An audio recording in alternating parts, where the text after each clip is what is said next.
¿Por qué los días de la semana son 7? El nombre de los días que conocemos actualmente los andaluces fue implantado por el Imperio Romano en el siglo IV de nuestra era. Nuestros antepasados romanos copiaron el calendario lunar de los mesopotámicos, que tenía 7 días, ya que cada fase de la luna, es decir, la luna nueva, la luna creciente, la luna llena y la luna menguante, dura 7 días cada una. ¿De dónde procede el nombre de los 7 días de la semana? El nombre que nuestros antepasados le pusieron a cada uno de estos 7 días que duraba una fase lunar se corresponde con los 7 astros que cambiaban su posición en el cielo: el Sol, la Luna y los 5 planetas que se podían ver a simple vista en la antigüedad. Por eso el lunes estaba dedicado a la Luna, el martes al planeta Marte, el miércoles al planeta Mercurio, el jueves al planeta Júpiter, el viernes al planeta Venus, el sábado al planeta Saturno y el domingo al Sol o dies solis. ¿Por qué el domingo tiene ese nombre? El llamar Día del Sol al domingo, como lo hacían nuestros antepasados romanos, lo siguen utilizando algunos pueblos en la actualidad, como los ingleses, que llaman a este día Sunday, que en su lengua significa Día del Sol. Pero en otros lugares del Imperio Romano, con la llegada del cristianismo, el Día del Sol fue cambiado en honor a Dios por Dominicus, el Día del Señor. Además, se decretó que el Dominicus fuese el día de descanso para poder adorar a Dios. ¿Cuál es el origen del calendario que usamos? Los pueblos primitivos solían usar como calendario las fases de la luna. Pero los egipcios descubrieron que los calendarios lunares no eran prácticos para predecir el inicio de las crecidas de su río Nilo, un acontecimiento fundamental para su subsistencia. Las fases de la luna eran muy cortas y conducían a errores. Los egipcios también se dieron cuenta que siguiendo el movimiento del sol podían predecir las estaciones, porque cada 365 días siempre llegaba el día más largo, justo en la época en que el río Nilo regaba sus tierras. Los egipcios, desde entonces, prefirieron utilizar el calendario solar. ¿Por qué le pusieron a los meses del año el nombre que tienen? El calendario que actualmente utilizamos los andaluces, y prácticamente la totalidad de los habitantes del mundo, tiene su origen en la época romana. El mes de marzo era el mes en el que empezaba el buen tiempo, y por lo tanto era cuando las legiones romanas podían emprender nuevas guerras de conquista. Por eso, los romanos, cuya prioridad era conquistar nuevos territorios, dedicaron el mes de marzo a Marte, el dios de la guerra. Al mes siguiente le pusieron el nombre de Aprilis, porque era el mes de la apertura de las flores. De la palabra Aprilis procede el nombre del mes de abril. El mes que seguía recibió el nombre de Maius, porque se piensa que estaba dedicado a Maya. Junio era el mes dedicado a Juno, diosa del hogar y la familia. Al mes que seguía a junio le pusieron de nombre Quintilis, porque era el quinto mes. Más tarde, ese nombre fue cambiado por Julio, porque dedicaron ese mes al famoso general romano Julio César. Agosto era llamado en un principio Sextilis, es decir, el sexto mes. Pero el Senado romano cambió ese nombre porque quiso dedicar el mes Sextilis a honrar a Augusto, el primer emperador romano. Por eso, ese mes se llama ahora agosto. Al mes séptimo se le llamaba simplemente así, séptimo. En latín, el idioma de los romanos, séptimo se decía september. La palabra september derivó al idioma español en la palabra septiembre. Al mes octavo, los romanos le llamaron simplemente así, octavo. En latín se decía october, y october se transformó en la palabra española octubre. Al mes noveno, los romanos le llamaron noveno, en latín november, de ahí el nombre de noviembre. y al 10º mes le llamaron simplemente décimo, en latín December, diciembre en español.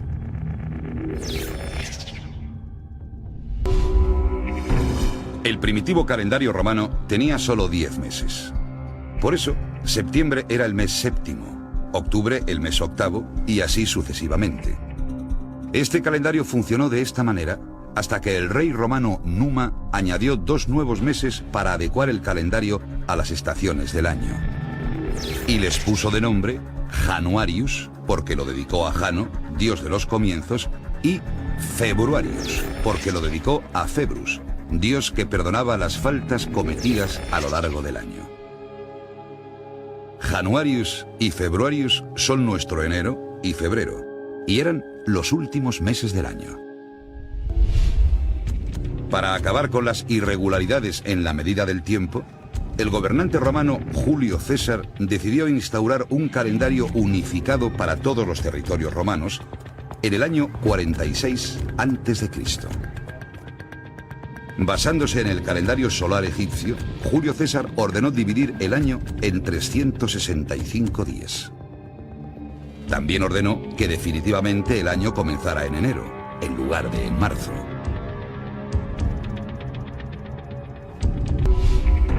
¿Por qué febrero tiene menos días que los otros meses? La última vez que sucedió un ajuste en el mes de febrero fue para que el mes dedicado al emperador Augusto tuviera la misma importancia que el mes dedicado a Julio César. Así, para sumarle un día a agosto y que tuviera 31 días, como Julio, se le quitó un día a febrero. Esta es la explicación por la que el mes de febrero solo tiene 28 días. Y por la que hay 2 meses seguidos con 31 días, julio y agosto. ¿Por qué celebramos la Nochevieja? Nuestra tradición de celebrar la llegada del nuevo año se remonta al Imperio Romano. Hace unos 2000 años, los romanos dedicaban el primer mes del año al dios Janus, el dios de los principios y de los finales. Janus era representado con 2 caras. Una cara que simbolizaba el pasado y otra cara que encarnaba el futuro. Por este motivo, el primer día del año los romanos invocaban al dios Janus, invitando a sus amigos a comer higos y miel con dátiles. Así se endulzaban los amargos momentos del pasado y se le daba la bienvenida al nuevo año con un sabor dulce.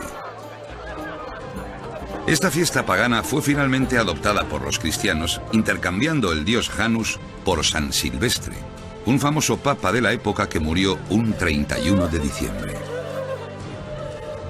El que antiguas fiestas paganas se adaptaran a las nuevas celebraciones cristianas fue algo muy común en aquella época. De hecho, nuestra tradicional Navidad tiene su origen en las Saturnales, el acontecimiento social más importante del año para los romanos. Las Saturnales celebraban el solsticio de invierno en honor a Saturno, el dios de la agricultura y las cosechas. Cuando las tareas en el campo se terminaban y llegaba la noche más larga, los romanos se relajaban y salían a la calle a bailar y cantar con guirnaldas en el pelo. La fiesta de la Saturnalia era una ocasión para visitar a los amigos y parientes e intercambiar regalos. Se cerraban las escuelas, los tribunales y las tiendas. Se paraban las guerras. Se liberaba a los esclavos y los romanos cometían todo tipo de excesos con la bebida y la comida. Al final de la Saturnalia, el 25 de diciembre, se celebraba el Natalis Solis Invictus, es decir, el nacimiento del sol invencible. En la antigüedad, imaginaban que cada año el sol se hacía viejo hasta morir, y justo después nacía un nuevo niño sol. Durante este día, se decoraban las casas con plantas verdes, se encendían velas para celebrar la vuelta de la luz, se colgaban figuras de los árboles y se hacían regalos a los niños. Cuando en el año 321 el emperador Constantino legalizó el cristianismo, declaró que el 25 de diciembre, el día del nacimiento del sol invencible, pasase a ser una fiesta cristiana que celebrara el nacimiento de Cristo, la luz que vence a las tinieblas.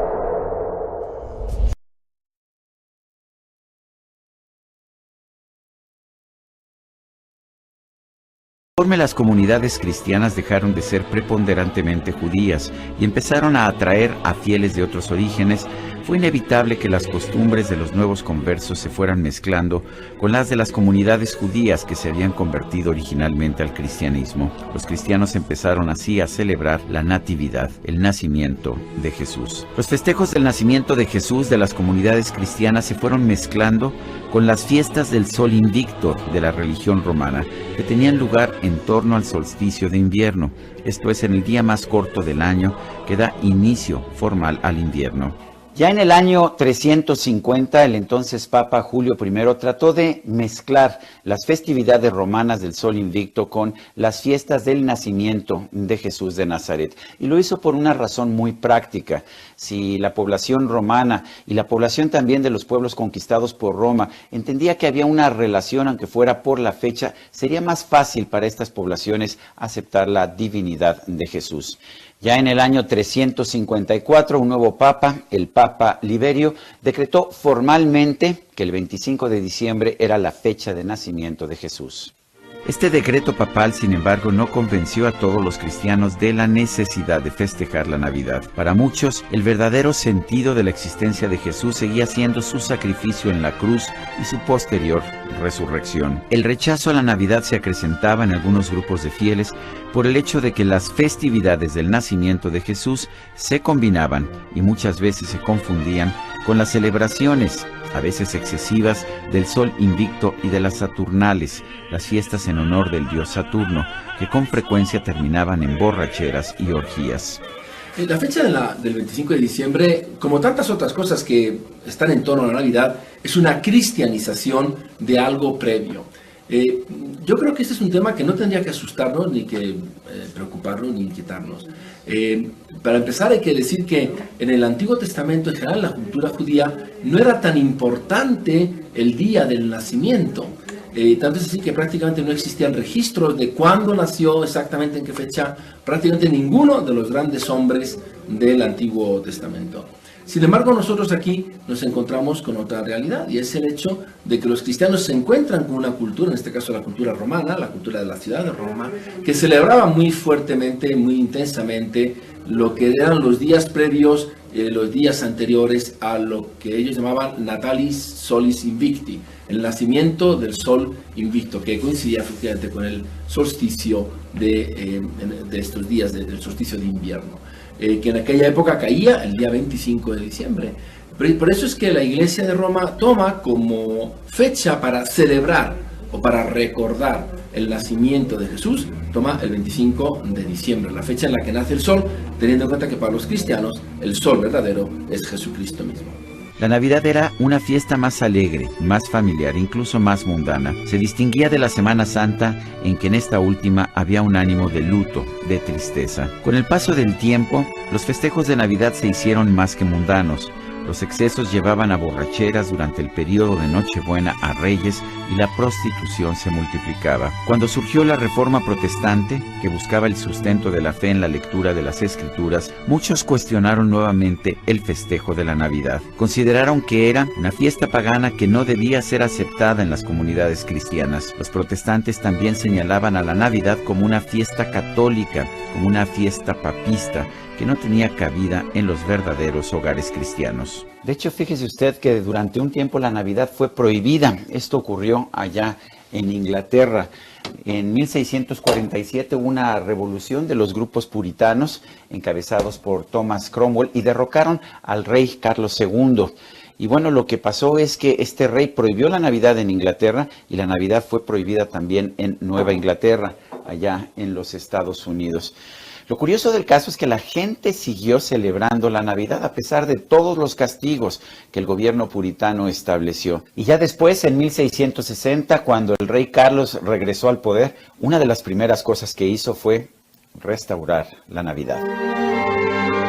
La Navidad se ha vuelto una celebración internacional. Si bien se mantienen muchos de sus elementos cristianos, el festejo se ha extendido a países que no son cristianos, pero que de todas maneras quieren celebrar esta Navidad. La fiesta fue traída a México originalmente por los españoles, pero su implantación fue relativamente sencilla porque las culturas indígenas tenían también festividades en torno al solsticio de invierno. Los antiguos mexicas celebraban el renacimiento de Huitzilopochtli el 19 de diciembre o el 18 en los años bisiestos. Estas fiestas se caracterizaban por ayunos, sacrificios humanos y juegos de pelota. El festejo, similar al del sol invicto de los romanos, tenía como propósito recordar que el sol, Huitzilopochtli, al final se levantaría de una derrota y terminaría con el dios de las tinieblas, Tezcatlipoca. Una vez pasado el solsticio de invierno, efectivamente, los días empezaban a hacerse cada vez más largos, cada vez más luminosos. En la actualidad, los festejos navideños mexicanos empiezan alrededor del 12 de diciembre, el Día de la Virgen de Guadalupe. Esta Virgen es una advocación que tiene también antecedentes en el mundo indígena, donde la diosa Coatlicue, la señora de la falda de serpientes, representaba a la tierra y a la fertilidad. Las posadas, fiestas que se llevan a cabo todas las noches, desde el 16 hasta el 24 de diciembre, para recordar que José el carpintero y María encinta buscaban una posada para pasar la noche, son una de las partes más entrañables de las tradiciones navideñas mexicanas.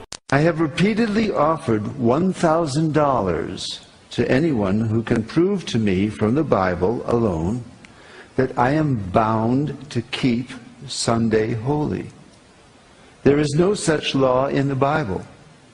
It is a law of the Holy Catholic Church alone. The Bible says, "Remember the Sabbath day to keep it holy." The Catholic Church says, "No, by my divine power I abolish the Sabbath day and command you to keep holy the first day of the week." And lo, the entire civilized world bows down in reverent obedience to the command of the Holy Catholic Church. T. Enright, CSSR, in a lecture at Hartford, Kansas, February 18, 1884. The Catholic Church for over 1,000 years before the existence of a Protestant, by virtue of her divine mission, changed the day from Saturday to Sunday. The Catholic Mirror, September 23, 1893. Question: which is the Sabbath day?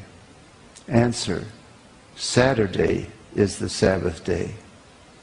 Question: why do we observe Sunday instead of Saturday? Answer: we observe Sunday instead of Saturday because the Catholic Church in the Council of Laodicea, AD 336, transferred the solemnity from Saturday to Sunday. Peter Geierman, The Convert's Catechism of Catholic Doctrine, 2nd edition, 1910, page 50. Question: have you any other way of proving that the Church has power to institute festivals of precept? Answer: had she not such power, she could not have done that in which all modern religionists agree with her.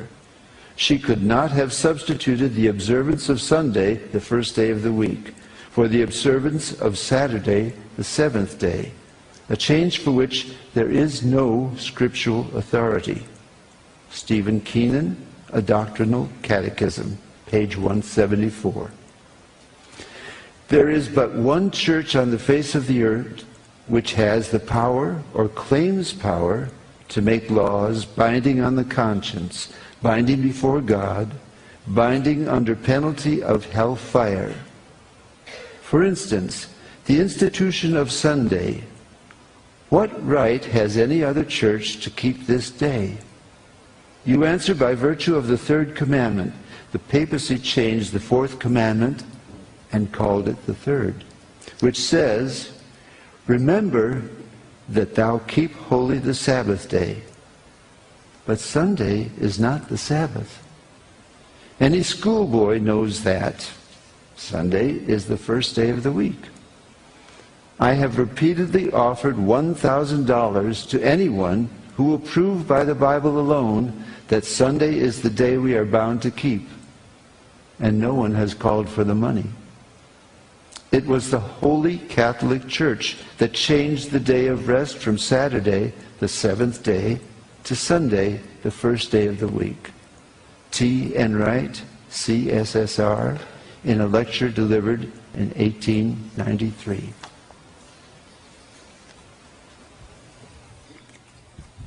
Thank you, Bishop.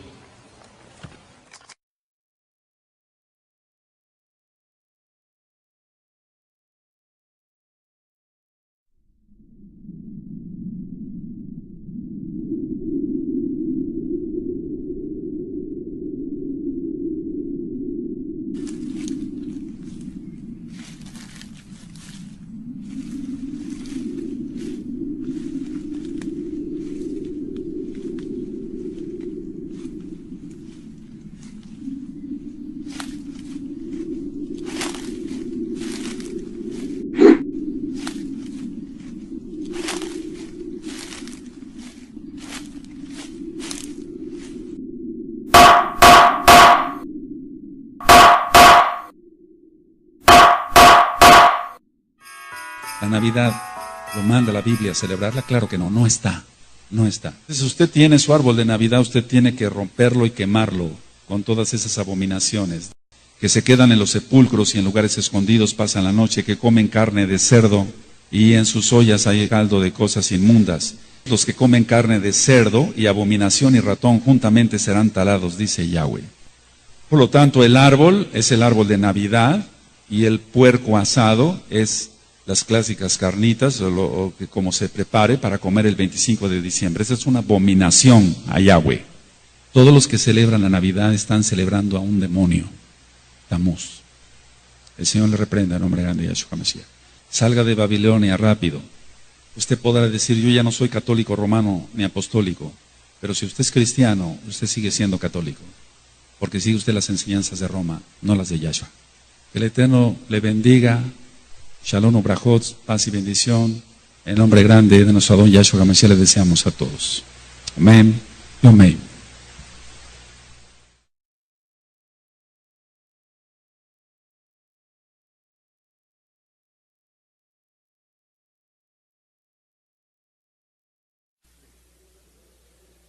¿Qué dice la palabra de una ramera? Primera de Corintios 6, 15 al 18.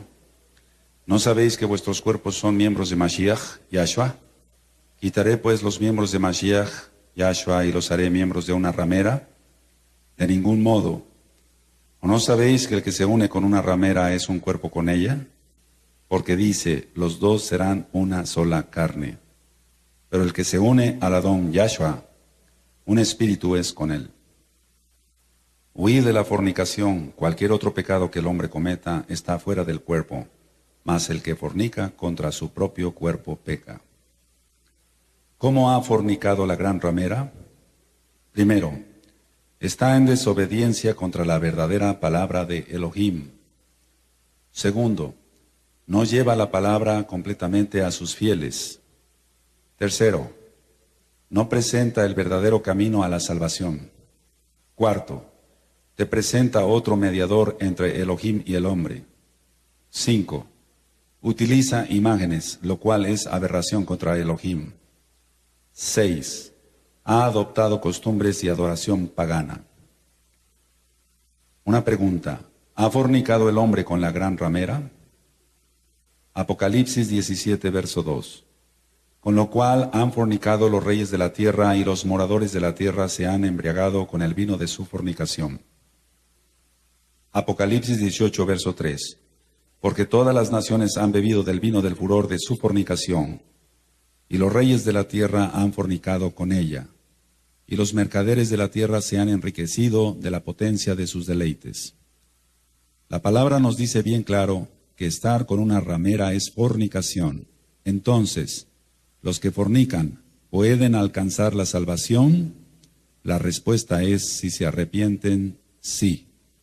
Efesios 5:5. Porque sabéis esto, que ningún fornicario, o inmundo, o avaro, que es idólatra, tiene herencia en el reino de Yahshua HaMashiach y de Elohim.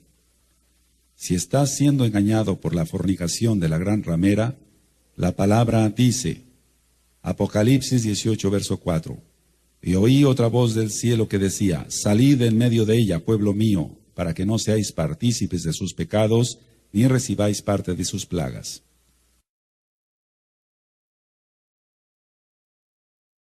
Apocalipsis 13, verso 11. Su líder tiene apariencia de cordero. Segunda de Corintios 11, verso 14 al 15. Y no es maravilla, porque el mismo Satanás se disfraza como ángel de luz. Así que no es extraño si también sus ministros se disfrazan como ministros de justicia, cuyo fin será conforme a sus obras. Apocalipsis 18, verso 4. Para que no seáis partícipes de sus pecados. Esto tiene un alcance mundial. Apocalipsis 17, verso 15. Me dijo también, las aguas que has visto donde la ramera se sienta son pueblos, muchedumbres, naciones y lenguas. No cabe duda que donde quiera que su líder se presente, es recibido por multitudes. ¿Puede usted nombrar a otra institución religiosa con este alcance? Apocalipsis 17, verso 2. Los reyes de la tierra están con ella. Todos los reyes de la tierra reciben al líder de esta institución religiosa como un rey, como un representante, entre comillas, de Dios en la tierra. No hay ningún otro líder o institución religiosa con este mismo efecto. Apocalipsis 13, verso 14. Utiliza imágenes y hace que las adoren. No existe en la palabra de Elohim un texto bíblico que indique que, primero, Elohim hable por medio de las imágenes. Segundo, Elohim no necesita imagen para adorarle. Deuteronomio 4, verso 16. Para que no os corrompáis y hagáis para vosotros escultura, imagen de figura alguna, efigie de varón o hembra. Deuteronomio 5, verso 8. No harás para ti escultura ni imagen alguna de cosa que esté arriba en los cielos, ni abajo en la tierra, ni en las aguas debajo de la tierra. Isaías 42, verso 8. Yo, Yahweh, este es mi nombre, y a otro no daré mi gloria, ni mi alabanza a esculturas. Salmo 115, verso 4 al 8. Los ídolos de ellos son plata y oro, obra de manos de hombres. Tienen boca, mas no hablan. Tienen ojos, mas no ven. Orejas tienen, mas no oyen. Tienen narices, mas no huelen. Manos tienen, mas no palpan. Tienen pies, mas no andan. No hablan con su garganta. Semejante a ellos son los que los hacen y cualquiera que confía en ellos. Apocalipsis 13, verso 15. Manda a matar a quien no le adore. Apocalipsis 17, verso 6. Ha matado mucho pueblo de Elohim. Apocalipsis 18, verso 24. Sangre de todos los que ha matado. Fue el sistema papal quien guió a Hitler a destruir a más de 6 millones de judíos.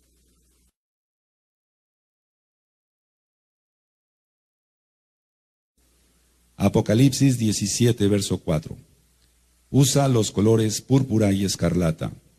Es obvio que ninguna otra institución religiosa combina estos colores. Apocalipsis 17, verso 4. Adorna sus templos de oro, plata y perlas.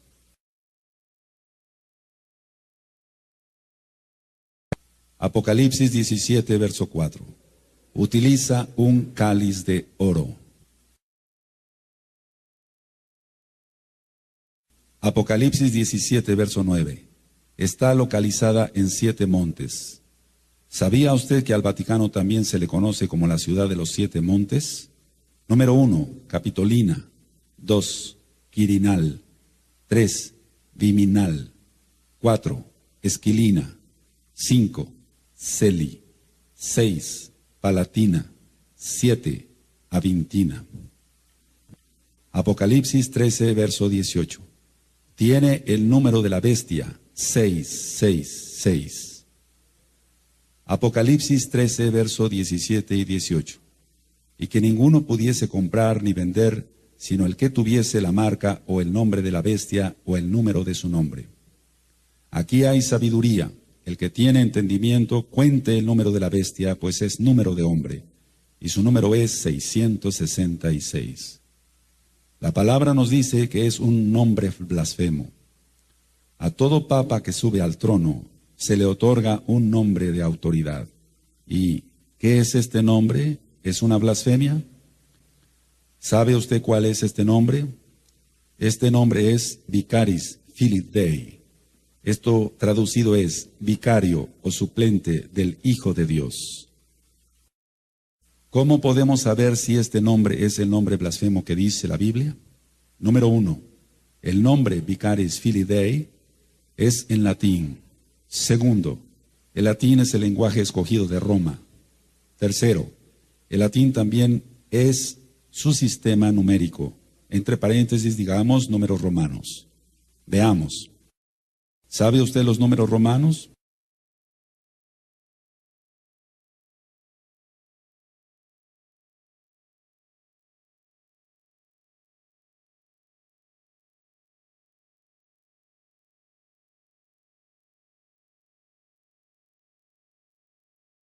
La palabra de Elohim no falla. Vicaris Filii Dei, el título que le otorgan al Papa, es sin duda el nombre blasfemo. Apocalipsis 17, verso 3. Llena de nombres de blasfemias. ¿Sabía usted que al Papa le otorgan varios títulos? Número 1, Vicario de Cristo.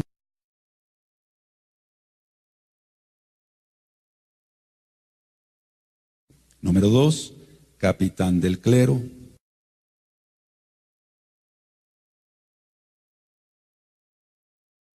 Número 3, Vicario de la Corte.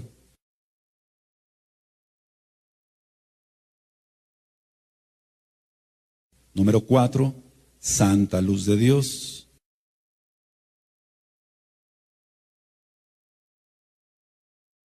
Número 5, Rey de los sacerdotes romanos.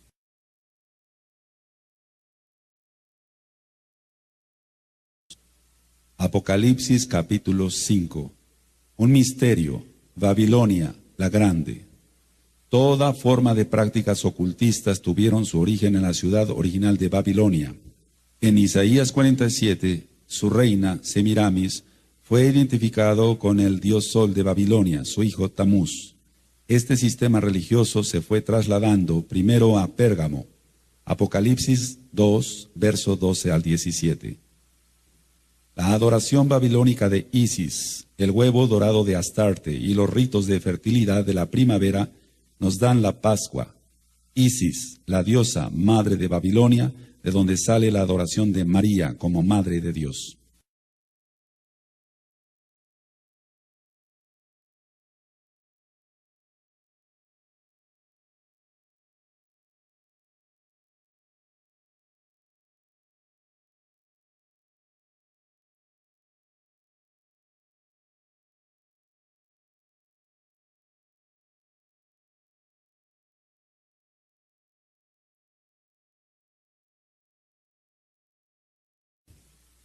Cruz torcida. El crucifijo satánico es el símbolo máximo del anti-Mashiach, creado por los satanistas en el siglo VI.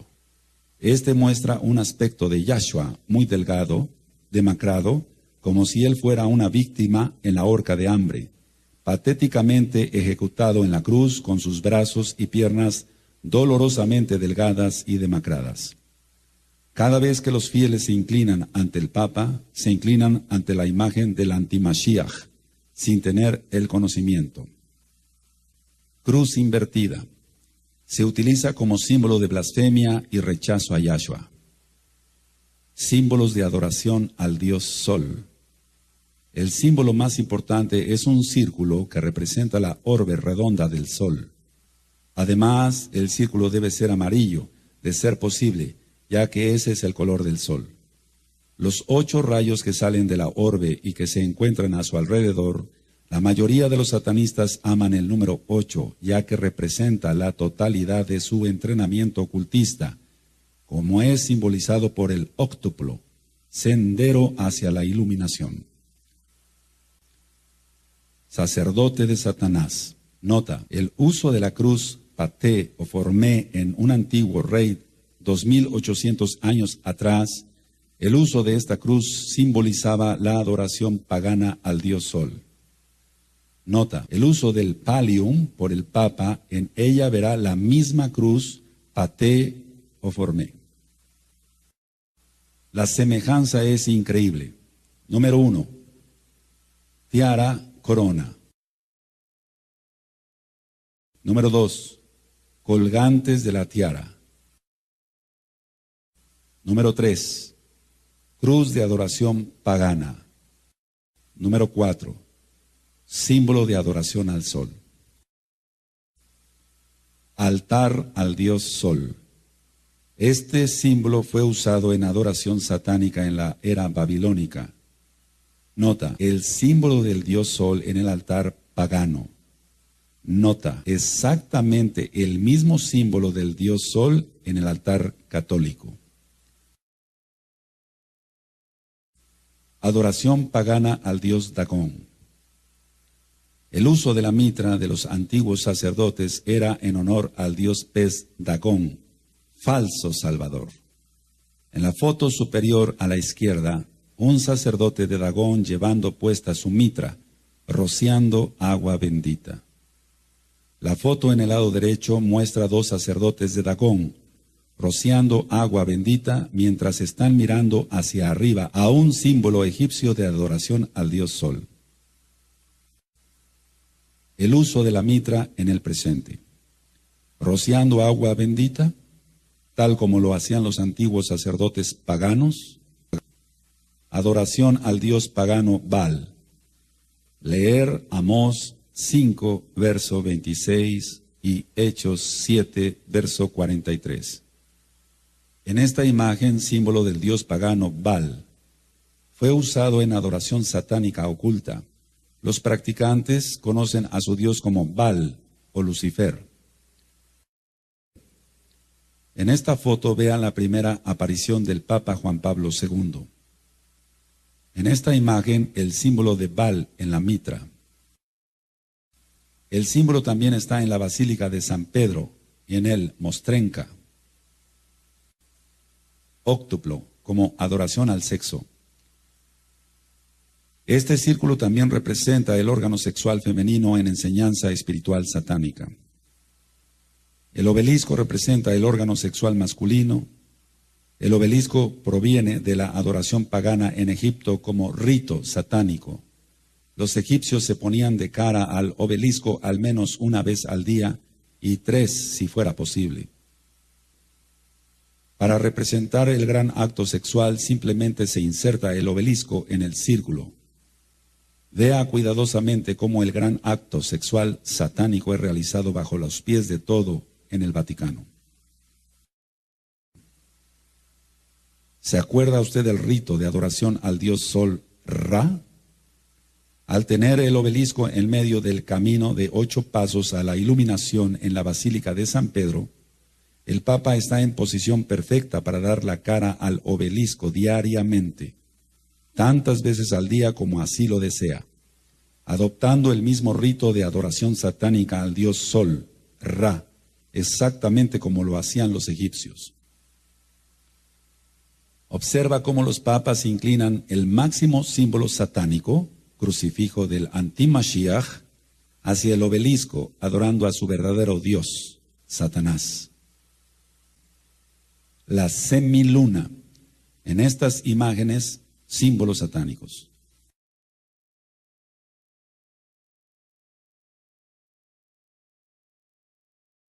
En el presente, en la institución católica, mostrador que se utiliza para la comunión, representa un duplicado exacto de la adoración al dios Sol Baal. Leer Jueces 2:13, 6:25, Primera de Reyes 16:31, Segunda de Crónicas 34:4, Jeremías 2:23, Oseas 2:13, Sofonías 1:4, Romanos 11:4. Corcier, bastón de serpiente. Diosa Atena con el bastón Corcier en forma de serpiente en su mano, símbolo de poder. Rey Tut, con su croker, augur, bastón de serpiente para identificarse como Osiris, dios de la muerte. Rey de Mesopotamia, dios de Mi, con su bastón, el cual representa el crosier y el trueno de la adoración pagana. En el presente, en la institución católica, corcier de la institución católica romana, usado por obispos y altos oficiales. Tridente. En Babilonia el tridente fue puesto en las manos de todos los dioses paganos. También representa la unión entre el órgano masculino, línea de en medio, y el femenino, líneas externas. A la izquierda un dios hindú, a la derecha Neptuno con su tridente. Tanto el dios Sol de Babilonia como Lucifer son representados con el mismo tridente. En la institución católica, en Londres, puede notar 4 tridentes aquí saliendo de entre la cruz. En esta imagen se puede notar el tridente postrado en la cabeza del niño, entre paréntesis, Jesús. Señal del tridente. En esta imagen el saludo de 3 dedos de Buda, representación del tridente babilónico. En esta otra imagen el saludo pagano en estatua de Apolo, en el Museo de Londres. Y en esta otra, saludo pagano en estatua hindú. En la institución católica.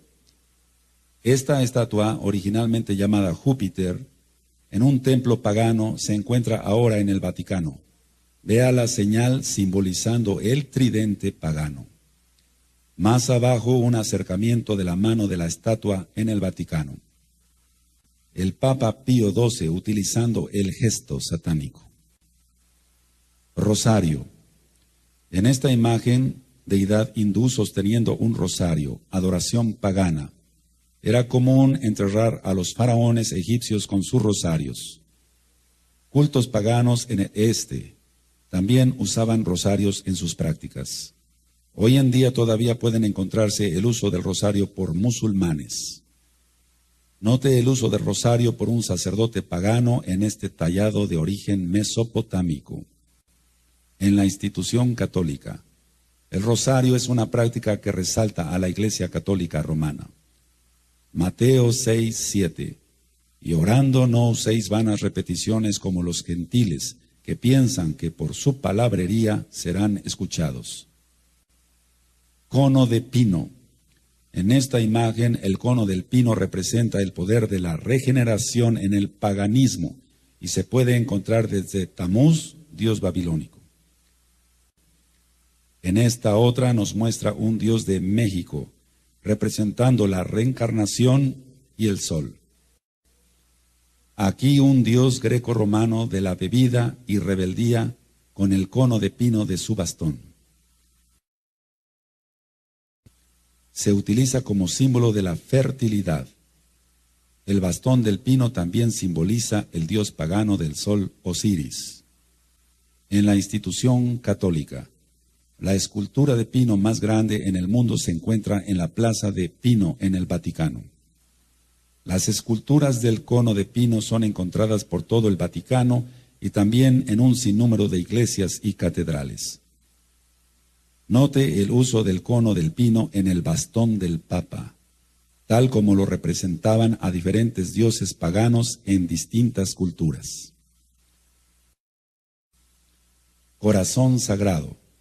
En esta imagen, Quetzalcóatl, señor de la vida y la muerte, muestra el corazón sagrado.